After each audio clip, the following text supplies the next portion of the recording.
जब सारे car brands EV में लगे हैं तो टोयोटा ने अलग ही रास्ता चुना। मोटिव अब अलग बनने का नहीं और बेहतर होने का है, जो शायद टोयोटा की इस इन्वेंशन से होगा। ऑटोमोबाइल की दुनिया में एक से बढ़कर एक इन्वेंशन हुए और फिर उन इन्वेंशन पे मॉडिफिकेशन हुए और अब लगता है कि इस युग में कुछ इन्वेंशंस के कॉम्बिनेशन को ही इनोवेशन बोलते हैं। नहीं समझे?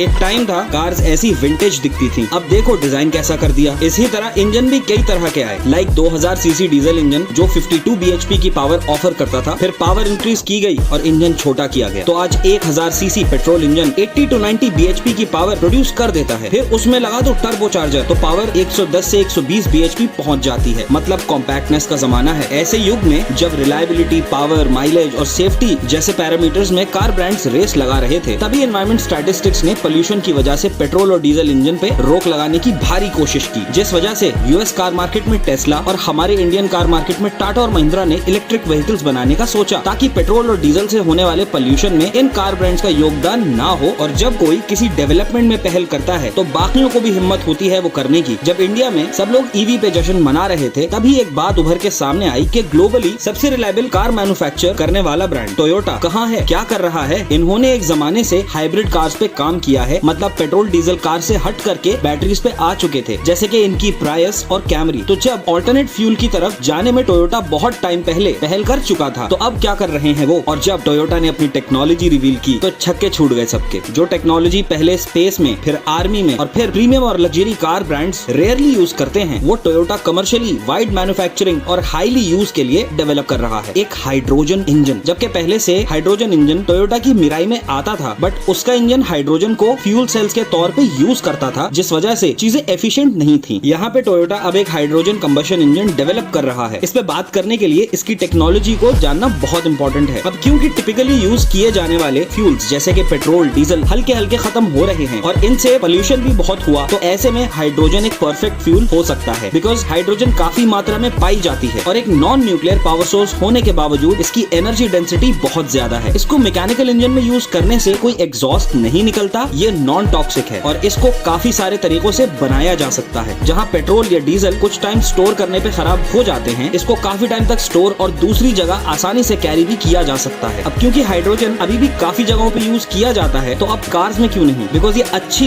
लंबी ड्राइव रेंज दे सकता है और ईवी की तरह इसको रिफ्यूल करने के लिए इतना टाइम भी नहीं लगता। और कार इंजन से एग्जॉस्ट की शक्ल में निकलता है पानी। इसके इंजन की वर्किंग जानना हम सबको जरूरी है, बिकॉज ये न्यू टेक्नोलॉजी को अगर हम जान जाएं तो आगे इसको यूज करना भी इजी हो जाएगा। सिंपली ये इंजन हाइड्रोजन को अपने फ्यूल सेल्स की हेल्प से हाइड्रोजन को इलेक्ट्रिसिटी में कन्वर्ट करता है। ये सब करने की वजह सिर्फ प्लेनेट अर्थ से पोल्यूशन खत्म करने के लिए नहीं है, बल्कि एयर क्वालिटी इंक्रीज करने के लिए और फ्यूचर में फ्यूल की सिक्योरिटी करने के लिए भी है। टोयोटा ने अपनी मिराई, BMW ने 750 HL और हाइड्रोजन 7 हाइड्रोजन फ्यूल सेल पे चलने वाली कार्स लॉन्च की थी, लेकिन अब फुल फ्लेजेड हाइड्रोजन कंबस्शन पे बेस्ड ये इंजन डेवलप किया जा रहा है, जिसको टोयोटा H2 का नाम देता है। इनकी GR Corolla H2, जिसका हाइड्रोजन बेस्ड कंबस्शन इंजन है, वो 1.6 लीटर टर्बोचार्ज 3 सिलेंडर का है। ये कार रिसेंट में कॉन्सेप्ट की तरह इंट्रोड्यूस की गई है। इसमें ये हाईली फ्लेमेबल हाइड्रोजन स्टोर करने के लिए एक thick armoured fuel tank use करते हैं और इस टेक्नोलॉजी से 5 किलो हाइड्रोजन से कार 300 किलोमीटर तक की ड्राइव रेंज दे देती है और एग्जॉस्ट पाइप से कुछ 50 लीटर पानी निकलेगा। ये तो हुआ इस इंजन का इको फ्रेंडली बिहेवियर। अगर पावर की बात करें तो टोयोटा ने यामाहा के कोलैबोरेशन में हाइड्रोजन फ्यूल V8 इंजन बनाया है, जो 455 bhp की पावर और अप्रॉक्स 530 न्यूटन मीटर का टॉर्क प्रोड्यूस करता है। और इसको रिफ्यूल करने में भी उतना टाइम नहीं लगता जितने टाइम में पेट्रोल या डीजल कार रिफ्यूल होती हैं। और जैसे ईवी बैटरीज में लिथियम और निकल यूज होता है, वैसे कुछ भी इस हाइड्रोजन कंबशन इंजन में नहीं यूज होता। अब थोड़ा सा इसके बेनिफिट्स बताता हूँ। सबसे पहले तो रिफ्यूलिंग टाइम एक पेट्रोल वाली कार जितना है। दूसरा, इसका ना तो फ्यूल पोल्यूशन फैलाता, ना ही इसके फ्यूल के बनने में पोल्यूशन होता। और परफॉर्मेंस के नाम पे एक जबरदस्त परफॉर्मेंस डिलीवर करता है ये इंजन। फिलहाल तो इसकी टेस्टिंग चालू है, लेकिन चालू तो आप सब भी हो। चैनल को सब्सक्राइब किए बिना निकल रहे थे। वीडियो अच्छी लगे तो प्लीज लाइक भी करना। और भी इंटरेस्टिंग टॉपिक्स पे वीडियो आने वाली है। फिलहाल के लिए इतना ही, मिलते हैं एक नई वीडियो में। चैनल की और वीडियोस भी जाके चेक कर लो यार। घर वालों का ख्याल रखना, drive safe. Okay guys, bye bye.